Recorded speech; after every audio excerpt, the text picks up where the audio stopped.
Well, good morning everybody. I thought I'd just talk to you about the Lamborghini. Why not? And tell you a little bit about what it's like to have one.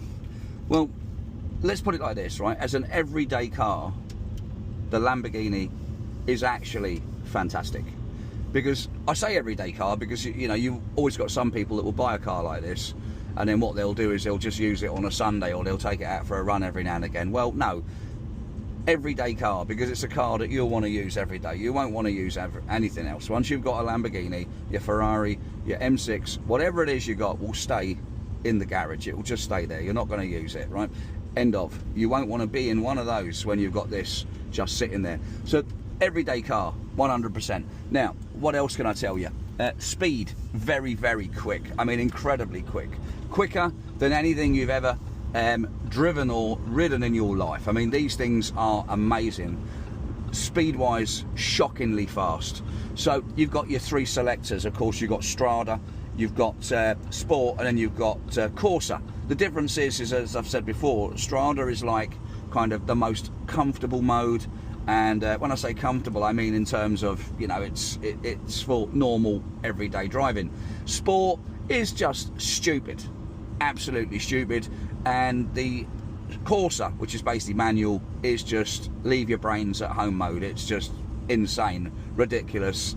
Do I use Corsa? Yes, I do. Every now and again, I do decide I'm going to have a play and I want to be a little bit stupid, so I go Corsa. Sport is a mode that, for example, that it just does everything. It just changes the car. The car becomes an absolute, like it is on the logo, on the brand, it becomes a ball.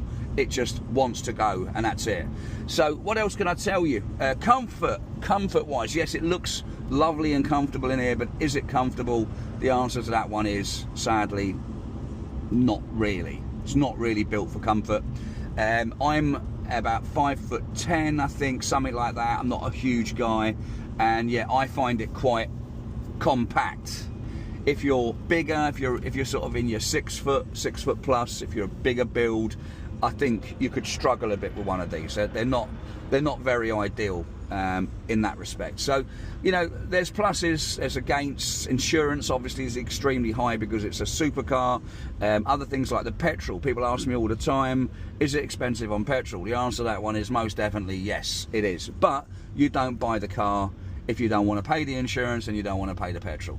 Another detail, of course, is the servicing as well. The servicing on these is incredibly expensive. I mean, it's, you know, and that's assuming you don't need anything changed, just a standard service. You know, if you're not prepared to pay the cost, don't buy the car. Truth is, if you buy a Lamborghini, you buy what comes with it as well. Reliability, are they reliable? To be fair, I think so. And I think that, you know, the standard of how these are built is quite amazing. So I would absolutely 100% recommend, if you have a chance of getting yourself one of these cars, I would say do it.